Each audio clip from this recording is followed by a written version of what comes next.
प्रहरीकै घेराबाट फरार भएर भारत पुगेका दुर्गा प्रसाई 2 सातापछि फेरि प्रहरीकै हिरासतमा पुगेका छन्। कहीँ इन्डिया भागो भनेको छ, कहीँ कहाँ भागो भनेको छ, म कहीँ भागेको छुइनँ।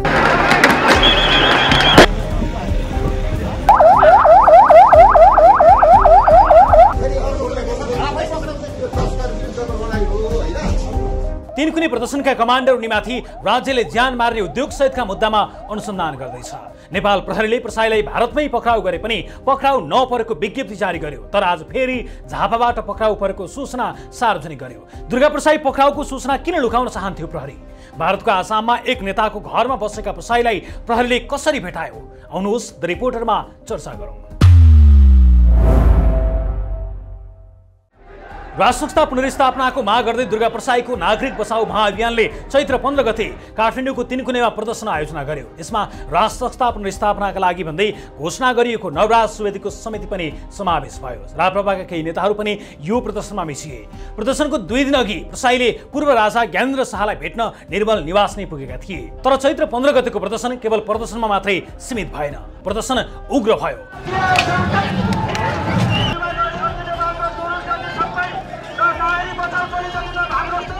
एक पत्रकार जलेको अवस्थामा मृत भेटिए भने अर्का एक सर्वसाधारण बाटोमै गोलीले ढले।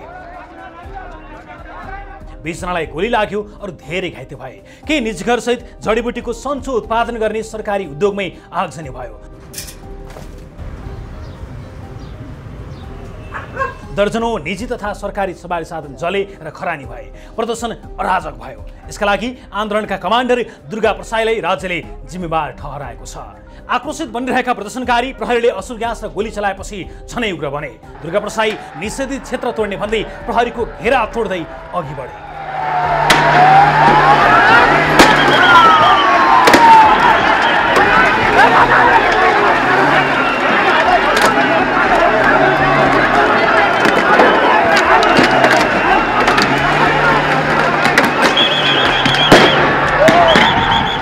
प्रहरीले उनलाई केही बेर समाए पनि फेरि प्रदर्शनमै छोड्यो।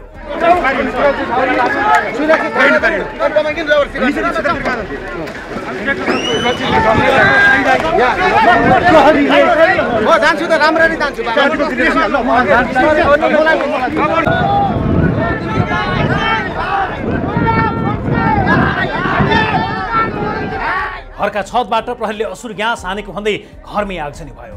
त्यो निजी घर थियो।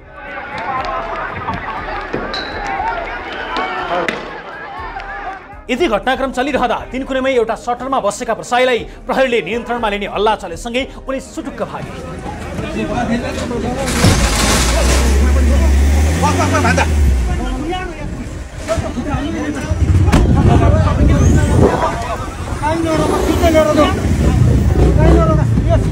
उनी पहिले धर्मगुरु पुष्कर खतिवडाको घरमा पुगेर खाजा खाएर भारततर्फ बाटो तताए। यता प्रदर्शनलाई अराजक बनाएको भन्दै राप्रपाका वरिष्ठ उपाध्यक्ष रविन्द्र मिश्र, महामन्त्री तथा सांसद धवल शमशेर जबरा सहित 100 जना भन्दा बढी पक्राउ परे। दुर्गा प्रसाई आफू काठमाडौँमै रहेको, आफूलाई प्रदर्शनका क्रममा सुटर खटाएर मार्ने योजना भएकाले ज्यान जोगाउन सुरक्षित ठाउँमा पुगेको भन्दै दोस्रो दिन भिडियो पोस्ट गरे। म भागेको छुइनँ, म भाग्दिन।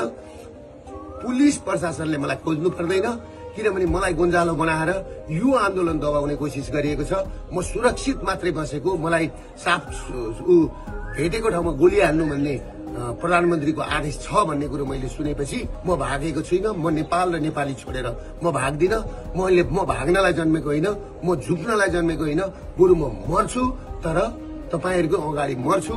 2 दिन अघि मात्रै उनले आफूलाई 5 जना कानुन व्यवसायी र 5 जना मानवाधिकार कर्मी सँगै भए 24 देखि 36 घण्टाभित्र आफू सार्वजनिक हुने चुनौती दिएका थिए।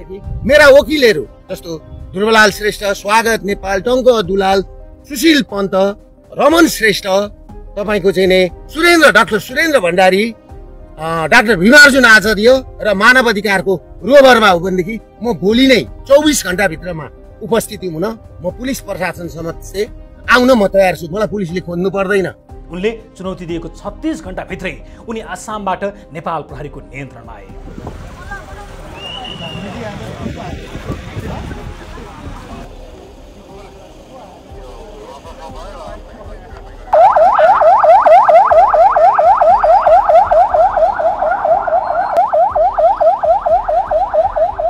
आसाम कहाँ बसेका थिए दुर्गा प्रसाई? पक्राउ पर्नु पूर्व आफू नेपालमै रहेको भन्दै भिडियो पोस्ट गरिरहेका प्रसाई बिहिबार भारतको आसाममा भेटिए। प्रहरी स्रोतका अनुसार उनी आसाम राज्यको धनसिरीपुर ठाडालाइन क्षेत्रबाट पक्राउ परेका हुन्। उनी त्यहाँ त्यही घरमा थिए जहाँ उनी आफू फरार भएको बेला आफू नेपालमा रहेको भन्दै एउटा मन्दिर अघि उभिएर भिडियो सार्वजनिक गरेका थिए। स्रोतका अनुसार उक्त मन्दिर भएकै घरबाट प्रसाई पक्राउ परेका हुन्। उनी बसेको घर भारतीय नेपाली भाषी अभिचन्द्र पाठकको घर हो। यही घरबाटै उनलाई आसाम प्रहरीले नियन्त्रणमा लिएको थियो। नेपाल प्रहरीको विशेष ब्युरोको टोली पनि यसअघि नै उनलाई खोज्न भारत पुगेको थियो। भारतको आन्तरिक सुरक्षा र प्रतिजासुसी संस्था इन्टेलिजेन्स ब्युरो आइबी को सहयोगमा उनलाई भारतीय प्रहरीले नियन्त्रणमा लिएको थियो। उक्त समय नेपाल प्रहरीको विशेष टोली पनि सँगै थियो। उनी आसाममा पुग्नु अघि नेपालबाट भारतको प्रयागराज लखनऊ हुँदै नयाँ दिल्ली पुगेका थिए। नयाँ दिल्लीबाट उनी आसाम आएको प्रहरी स्रोतको दाबी छ।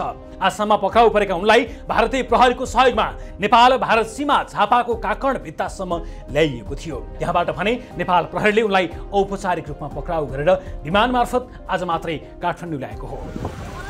यद्यपि उनको सचिवालयले भने दुर्गा प्रसाई पक्राउ परेको नभई आफैले गिरफ्तारी दिएको दाबी गरेको छ।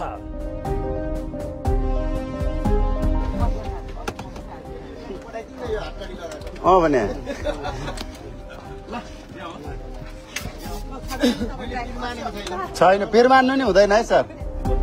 बिहिबार प्रसाईलाई नियन्त्रणमा लिएको सूचना प्रहरीले किन लुकाउन चाहन्थ्यो?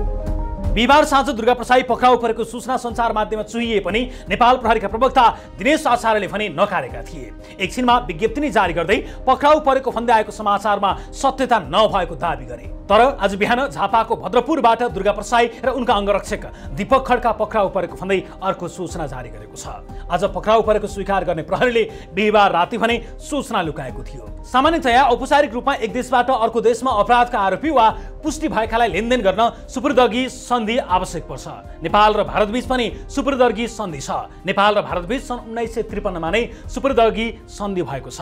तर यसको प्रक्रिया लामो हुने भएकाले नेपाल र भारतले एक अर्काको देशमा भेटिने अपराधमा जोडिएका एक अर्काका देशका आरोपितहरूलाई सुरक्षाकर्मीहरूले आपसी सहमतिमा पक्राउ गर्ने गराउने गर्छन्। त्यसका लागि उनीहरूले सीमा क्षेत्रमा पक्राउ परेको भनेर सार्वजनिक गर्ने गरेका छन्। यसअघि पनि नेपालमा अपराध गरेर भारत पुगेका वा भारतमा अपराध गरेर नेपालमा लुकेका आरोपितहरूलाई दुवै देशका सुरक्षाकर्मीहरूले सीमासम्म ल्याउने पुर्याउने गर्दै आएका थिए। दुर्गा प्रसाईको हकमा पनि यस्तै भएको हो। भारतमै पक्राउ परेको सूचनालाई नेपाल प्रहरीले आधिकारिकता दिएको भए प्रसाईलाई नेपाल ल्याउन भारत तथा नेपालको सन्धि अनुसार प्रक्रिया चलाउनु पर्ने थियो। प्रहरीले यही प्रक्रिया छल्न र छिटो नेपालमा ल्याउन बिहिबार राति झुट बोलेको थियो।